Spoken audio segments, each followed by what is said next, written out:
Hey, I'm Captain Eddie Castle, and welcome to my shop. This is where you left me at a little while ago, right? Right. Okay. Kenny 474 sent me a nice block of wood. Or he sent me a box of blocks. And a box of blocks. Okay. And I roughed it in. Now, it was really, really wet. So, about a month, 6 weeks ago, I shaped it. Put it on a bandsaw, got it in shape. Then I went inside and hollowed it to maybe, half an inch or so. Oh, I just found a bump in there. And then I put it in a bag of shavings, set it over there behind the lathe for a couple of weeks. Brown paper bag, the shavings I took out of it, stuffed back into it, and wrapped it up in shavings. I took it out, it lost a couple of percents of water and a couple of ounces of weight. Well, really an ounce and an eighth. So, I put it back up, this was 2 weeks ago, and I shaped it up again. And I brought it down to about 3/8 of an inch. Got some more wood out the inside. Don't tell me this is a long, long process. It's what I enjoy doing. Okay, now, then I put it in a bucket of shavings over here. Actually, I put it in the bottom dust collector and vacuumed over the top of it for a couple of days. Now I've rechucked it, put it back up. I've checked my glue block to see if the glue block moved and if I had a really good hold on it. Otherwise, this thing will be the kiss of death if it comes loose.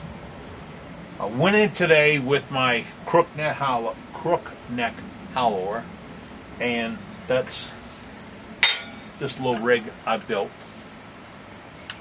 I don't know if I'm going to do this for sale yet, but I saw this about 5 or 6 years ago at Aramont, and some guy had a whole bunch of them, and I didn't try it until just recently, and I made one, and the Y stabilizes it so it doesn't bounce around. Well, I went in and I cleaned it up a little bit.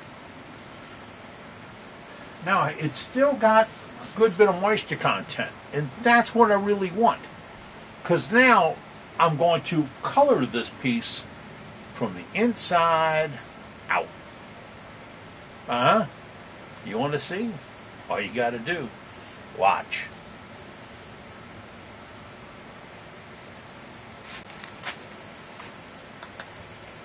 The piece is still holding some moisture. I just took that little bump out with my hollower and I felt it. I really want the moisture. Why? Because I'm going to go in with some McCormick's food color. Yes, McCormick's. This is the assorted food color. It gives red, yellow, green, and blue. Or you can use any other brand, but I like McCormick's. All right. Now, to do this, we're going to put a little water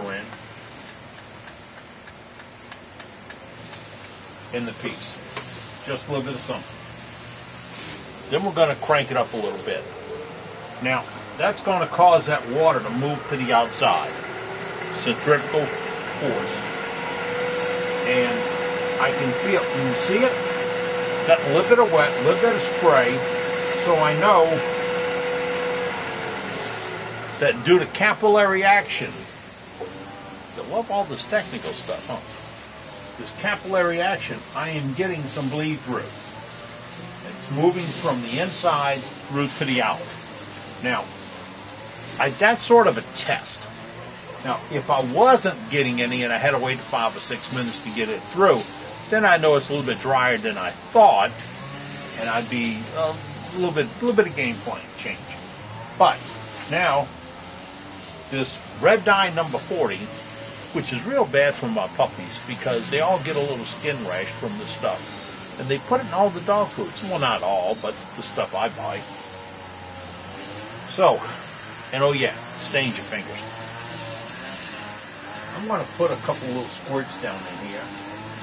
And I'll just crank it up nice and slow, so that it moves around a little bit. I'm going to add a little bit of water to it, and we'll just let it set for a minute on slow roll. Now, if I crank it up too fast, I'll force too much of it out, and I don't want to force too much of it out. Give you an idea, I'm going to move the camera to a better position. You're not moving, right? Do you see what's starting to happen? In the phasing, you can start seeing some little red coming up. Let's slow her down. See it coming through? Well, that's coming from the inside out. And it'll follow the veins of the wood and move on out through them. And depends on how much red you want, that's where you stop. Now, do not wipe or sand or anything else on this, because you'll streak it and move it. The reason we're doing it this way rather than putting it on the outside is the streaks and the movement. So let's just get a little more. Let you know that's about 1700 RPMs.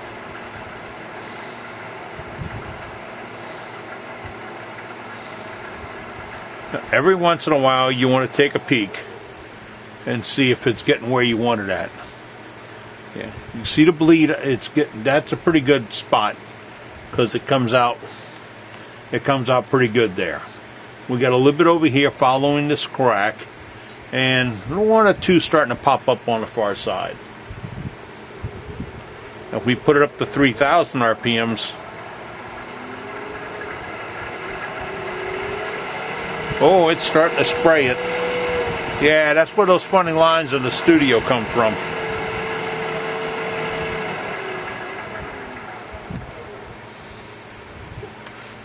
Yeah, got a little bit more down in here, a little bit here. All right, so we got a little red. Now, let's talk about color. You don't have to stop with the red. You can put just one drop of green and see where it migrates. You have to add a little more water to it, or you can just blend it a little bit of cup and dump it in a little bit wetter. And that'll give it a little more accent. I don't want so much that the piece is overdriven by the color. So we're probably going to shut this down in just a moment and let it settle up. I spun it long and hard for about 2 minutes. You can see where the water started migrating through a couple of spots. Now, I could throw a little more red dye in there. It'll move to this, and I think I will. I added a little water. It's coming out nice. I do believe we're going to call it Quitsville. I've got enough blotches on here to make it look really unique. A little bit stained up here in the top, and that might go away when it dries up. Looking good.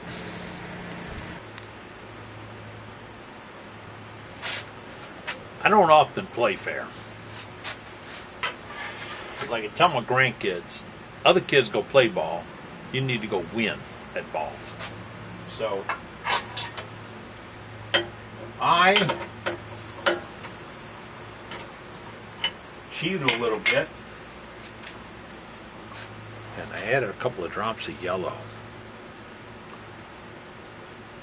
Yeah, so now my red has got a little golden crest around it and through it. So it's not pure red, it's picking up a few other shades. Now, because it's wet, this now goes back in a bucket of shavings, and I'll let it, probably a week or 10 days. I'll pull it back out and see if it's dried up enough to put the finish on and clean up some other stuff, re-sand with the sanding, self-powered sander, and get this thing ready to finish. I think when I add some other color to it, that this is going to be a pretty nice looking piece. Thanks, Kenny, for the block of wood, and thank you for stopping in while I was making shavings. I'm Captain Eddie Castle. You need information on any of the products I sell, including the carbide cutters, the bars, the kits, and all that, just go to my website, EddieCastellan.com, and check it out. Big Eyes Productions, we're here just to help you turn wood. See you later. Bye.